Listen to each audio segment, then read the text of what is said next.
Meu nome é Marina Muniz, sou aluna de doutorado do Programa de Arte e Cultura Visual da Universidade Federal de Goiás. E aqui, na UNTAP, apresento o artigo intitulado Antes, Agora e Projeções Futuras, Narrativa Crítica de Redesenho Metodológico de Pesquisa. Essa narrativa crítica ela é fruto de análises e reflexões acerca dos caminhos metodológicos traçados a partir do meu projeto de pesquisa, desde quando submetido à seleção doutoral, até em como a pesquisa se encontra, ou se encontrava, no caso, né, no final do primeiro semestre de curso de pós-graduação. E relaciona o objeto de pesquisa e o processo educativo experimentado na prática da pesquisa. Eu entrelaço a objetividade com a subjetividade, mais especificamente porque foi escrito um diário digital, paralelamente com o curso, né, o curso de pós-graduação. Então, nesse diário, eu apresento aqui também, como nota de fim, e aqui na apresentação também, destaque de reflexões pessoais a respeito do processo. E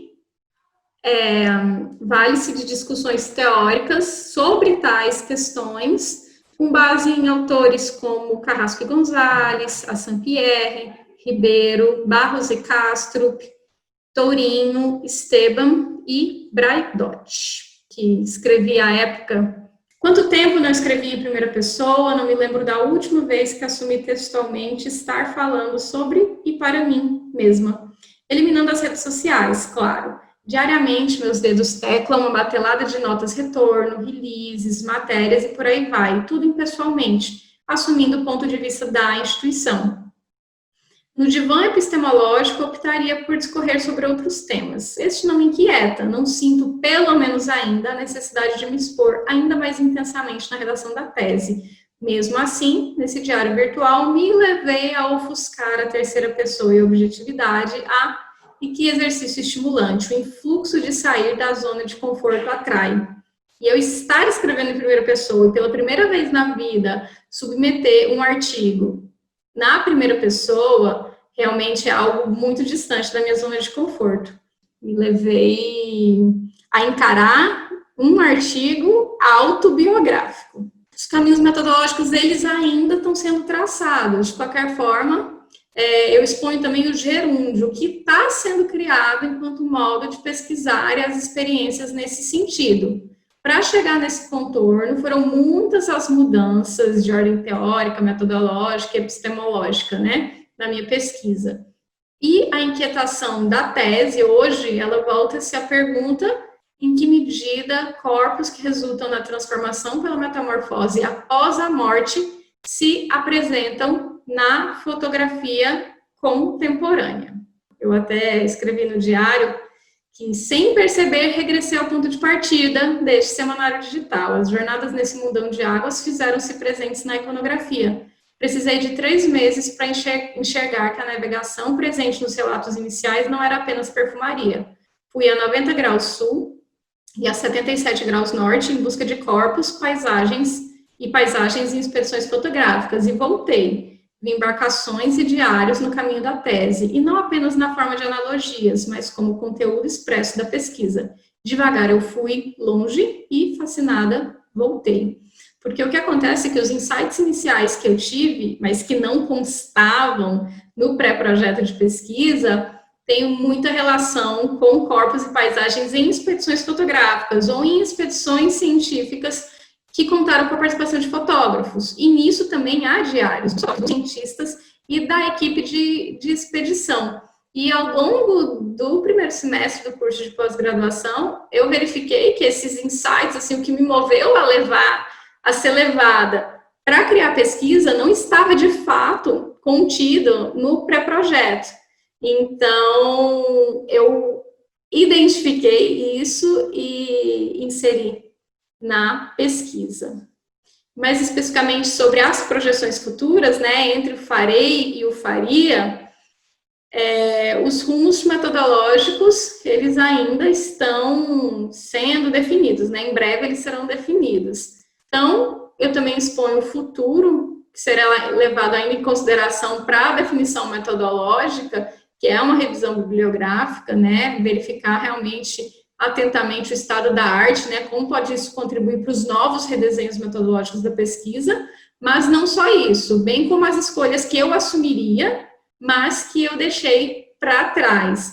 Porque o que acontece nesse processo é que as metodologias ativas, elas me sacudiram. E outras, para mim, novidades metodológicas, né, tudo isso me instigou. Nisso teve um futuro do pretérito, que poderia ter sido, mas não foi, porque eu cheguei a escrever um outro projeto de pesquisa, e eu vi potência, vi solidez, eu fui arrebatada para esse novo projeto de pesquisa, e deixei para trás, voltei a acreditar, confiar, e voltei para o meu pré-projeto, que tinha sido selecionado para o doutorado, claro que com avanços e com alterações, mas o redesenho metodológico, a atualidade, ela conta também com essa experiência do TRIZ. O TRIZ, ele foi importante também para o processo educativo, né? Mas hoje esse futuro é pretérito, cada vez temporalmente mais distante da pesquisa que estou desenvolvendo, ao mesmo tempo em que está próximo, visto que ele deixou também marcas, né, no redesenho metodológico e teórico. Sobre isso, assumi no diário que era para ser outro dia, mas aconteceu ontem. Poupei esse diário de minhas profundas inquietações, enquanto deixava à mostra apenas a superfície. Ao passo que aguardava o tal 18 de novembro, confabulava sobre decomposições e despontamentos no tema que regeria essa jornada. Outro projeto foi gerado, eu vi potência, solidez, de repente, despretensiosamente, antes mesmo que eu compartilhasse com precisão as inseguranças, muito se esvaiu. Um comentário en passant na aula inverteu as posições e antes do A virar B, o projeto inicial voltou a me acender. Nisso também me lembrei que eu vim para as artes pelo canto da liberdade. E a respeito do antes, né, pensar sobre é uma superação do pretérito. Então, eu também confesso o passado, o pré-projeto elaborado para a seleção doutoral, que tinha um peso descabido da temática morte, que atualmente o eixo não é a morte é uma das variáveis, uma das causas que provoca a metamorfose dos corpos, no caso. E de início, a morte estava muito atrelada à questão do tabu, do choque, então, assim, teve uma alteração dos pesos. E também tinha uma precocidade da análise do discurso, das entrevistas com os fotógrafos, porque tinha uma culpa de não ir a campo. Então, para contornar essa culpa, preocupei em elucidar até o método que eu empregaria para examinar as entrevistas, que seria a análise do discurso, né? Tinha uma certa obsessão empírica ali, né? Falava também sobre os critérios de definição da amostra, me preocupava em justificar o tamanho, queria laboratorizar, né? Esse peso descabido na análise do discurso, né? Investigar o discurso, ele era maior do que a atenção das produções artísticas em si. Então, hoje eu percebo que era uma pesquisa com imagens e não uma pesquisa sobre imagens. Escrevi no diário que a deriva, após a calmaria da aprovação, a sensação é de sentir os ventos e as correntes. As leituras batem com força, destabilizando as sustentações. Nuvens encobrem o que era conhecido e lampejos cintilam as possibilidades.